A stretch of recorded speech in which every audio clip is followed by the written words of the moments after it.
Hello friends, welcome to the RBWM one-liner with MCQ series. This is the part 9 of the series. So already we have covered part 8. Till part 8 we have covered.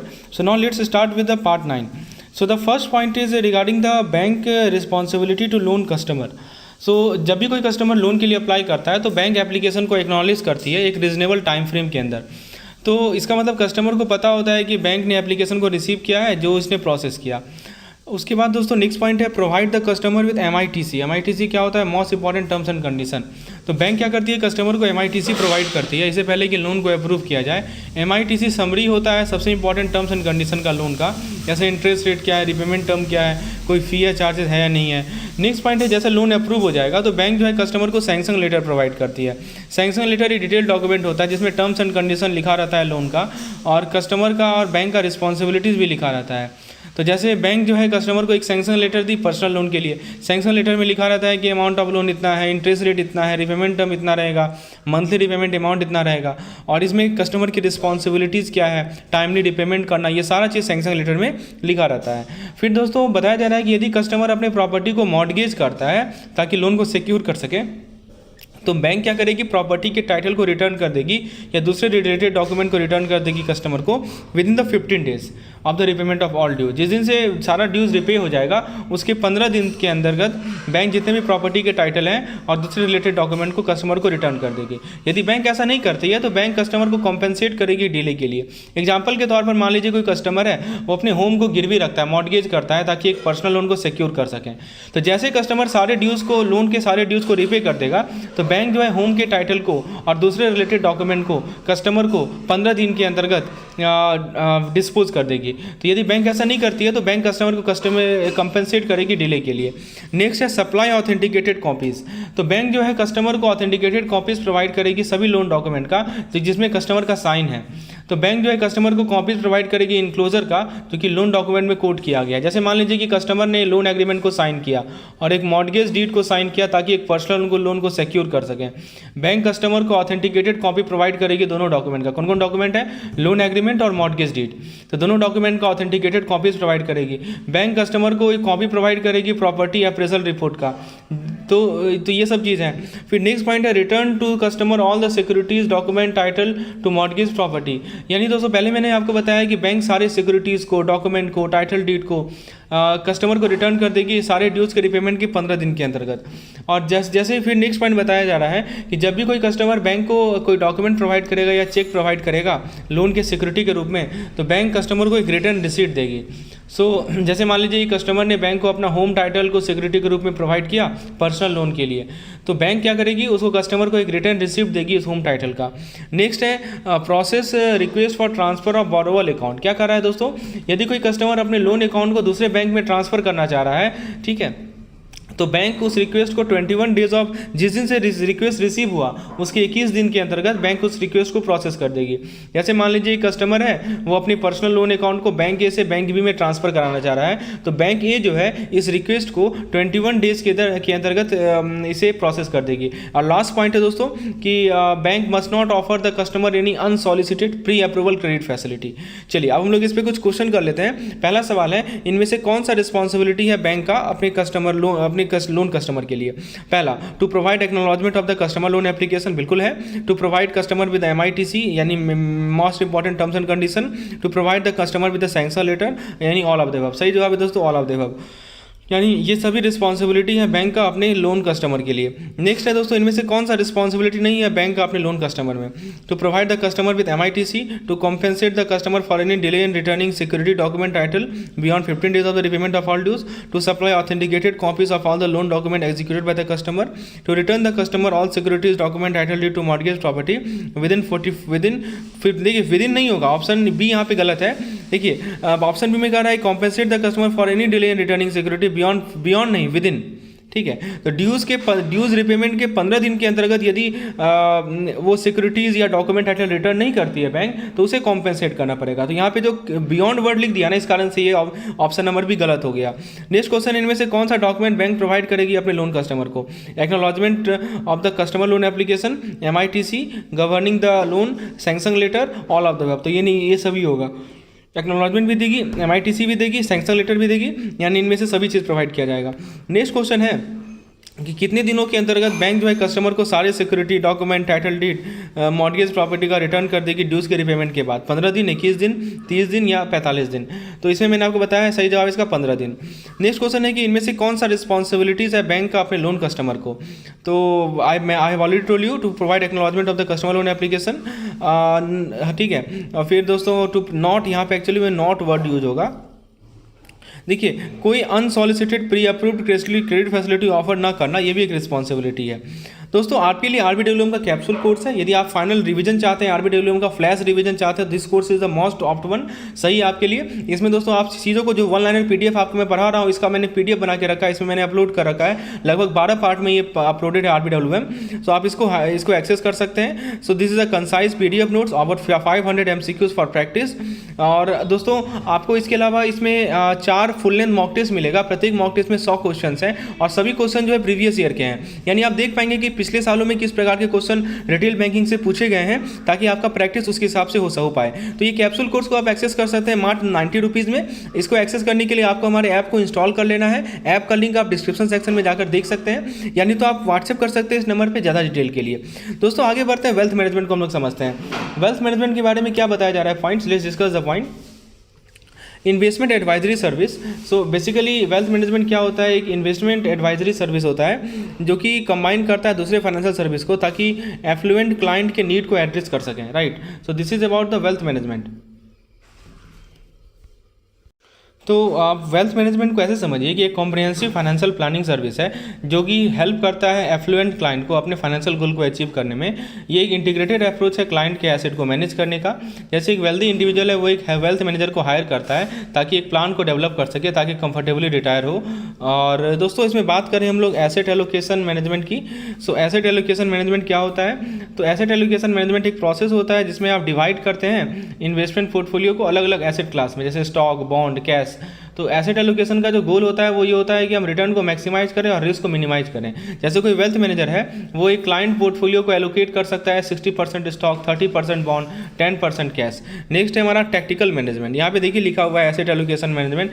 Tactical management एक process होता है कि आप short term adjustment करते हैं किसी investment portfolio को in response to the market condition. जैसे एक वेल्थ मैनेजर है, वो अपने क्लाइंट के स्टॉक होल्डिंग को बेचता है यदि वो बिलीव करता है कि स्टॉक मार्केट डिक्लाइन होने वाला है। तो ये 3 चीज़ें है, asset allocation management, tactical management और एक है डाइवर्सिफाइड मैनेजमेंट। डाइवर्सिफाइड मैनेजमेंट क्या होता है कि आप इन्वेस्ट करते हैं अलग अलग एसेट में ताकि रिस्क को कम कर सकें। तो डाइवर्सिफिकेशन का गोल यही होता है कि आप ये इंश्योर करें कि क्लाइंट का पोर्टफोलियो ज़्यादा रिलायंट, ज़्यादा एक एसेट क्लास पे रिलायबल ना हो। जैसे कोई वेल्थ मैनेजर है, वो क्या करता है कि क्लाइंट के पोर्टफोलियो को डाइवर्सिफाई करता है स्टॉक में अलग अलग इंडस्ट्रीज से। एक टर्म है दोस्तों अल्टरनेटिव एसेट। आप यहाँ देख सकते हैं अल्टरनेटिव एसेट वैसे एसेट होते हैं जो कि हमारे ट्रेडिशनल एसेट क्लास के पार्ट नहीं होते हैं, जो कि हमारे स्टॉक, बॉन्ड और कैश जो ट्रेडिशनल एसेट क्लास है इसके पार्ट नहीं होते हैं हमारे अल्टरनेटिव एसेट। इसका एग्जांपल आप ले सकते हैं आर्ट हो गया, प्रीसियस मेटल्स हो गया, कलेक्टिबल्स हो गया। तो एक वेल्थ मैनेजर रिकमेंड करता है क्लाइंट को कि वो डाइवर्सिफाइड पोर्टफोलियो में इन्वेस्ट करे अल्टरनेटिव एसेट का, ताकि ओवरऑल रिस्क को कम कर सके और हायर रिटर्न को जनरेट कर सके। दोस्तों बॉन्ड के बारे में बताया जा रहा है कि ये फिक्स्ड इनकम इंस्ट्रूमेंट है जो कि रिप्रेजेंट करता है बोरोवर को एक लोन को, जैसे गवर्नमेंट हो गया या कॉर्पोरेशन हो गया। तो लोन के रिटर्न में इन्वेस्टर जो है रेगुलर इंटरेस्ट पेमेंट रिसीव करता है और प्रॉमिस रिसीव करता है प्रिंसिपल अमाउंट का, मतलब उसे प्रिंसिपल अमाउंट मिल जाएगा कब, मैच्योरिटी पे। जैसे मान लीजिए कोई इन्वेस्टर है, उसने यूएस के ट्रेजरी बॉन्ड को खरीदा ताकि उसे फिक्स रेट ऑफ रिटर्न मिले और उसका कैपिटल क्या रहे, बना रहे। नेक्स्ट होता है हमारा कन्वर्टेबल बॉन्ड। कन्वर्टेबल बॉन्ड क्या होता है दोस्तों, एक तरह का बॉन्ड होता है जिसको आप शेयर में बदल सकते हैं।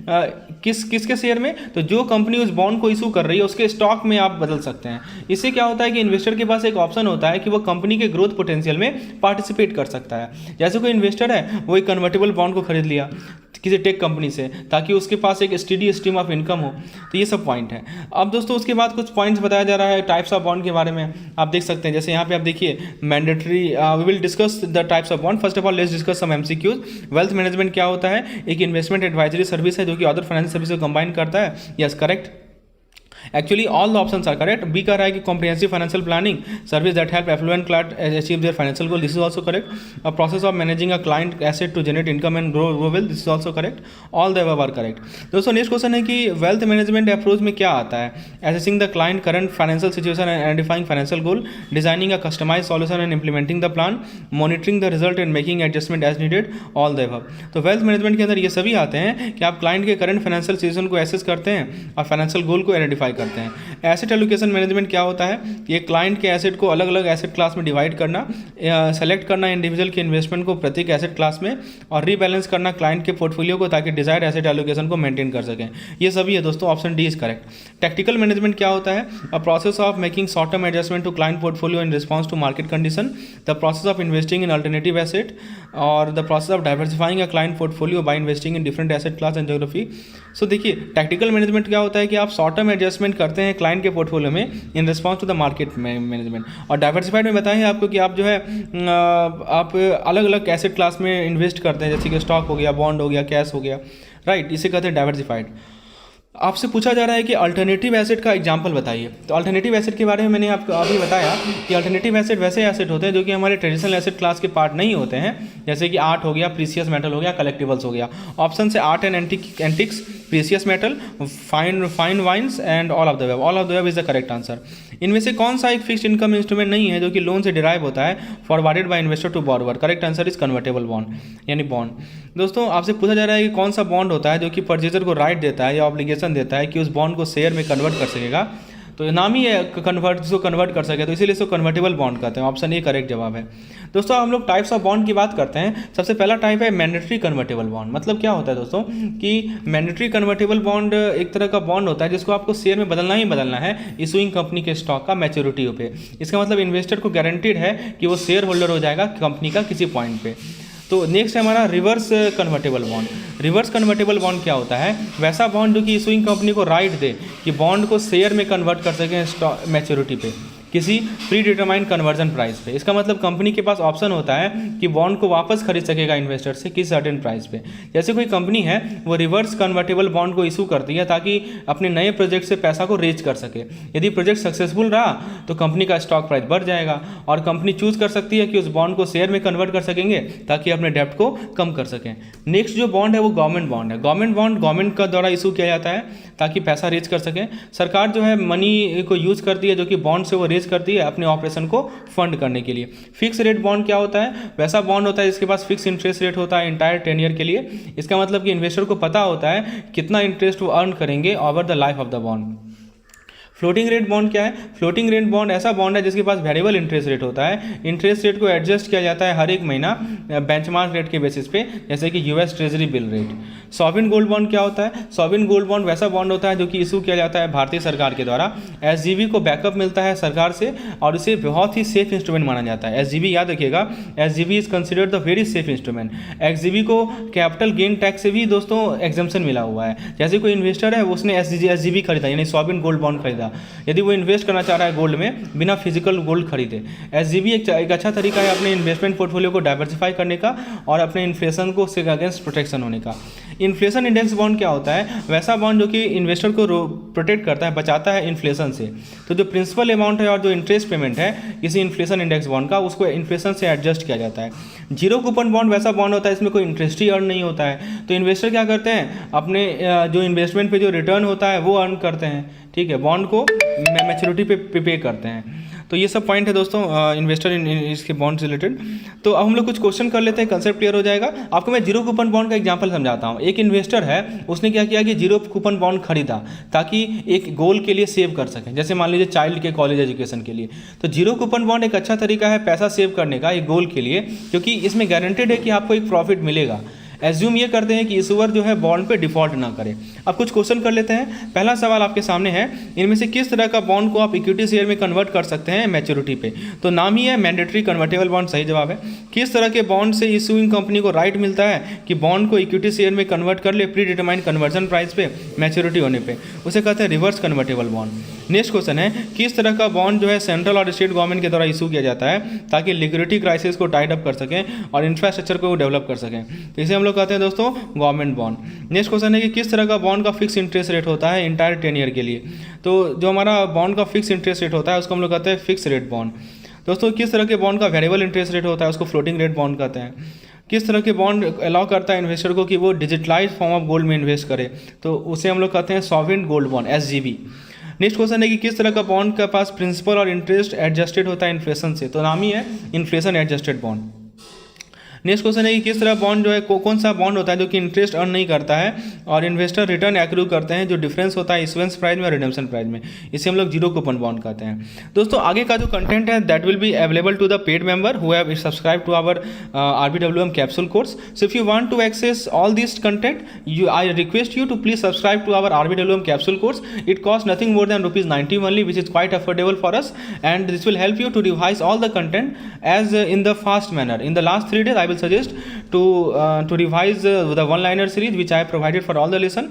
Along with that you should also go for the case study PDF which I have already provided. Thank you.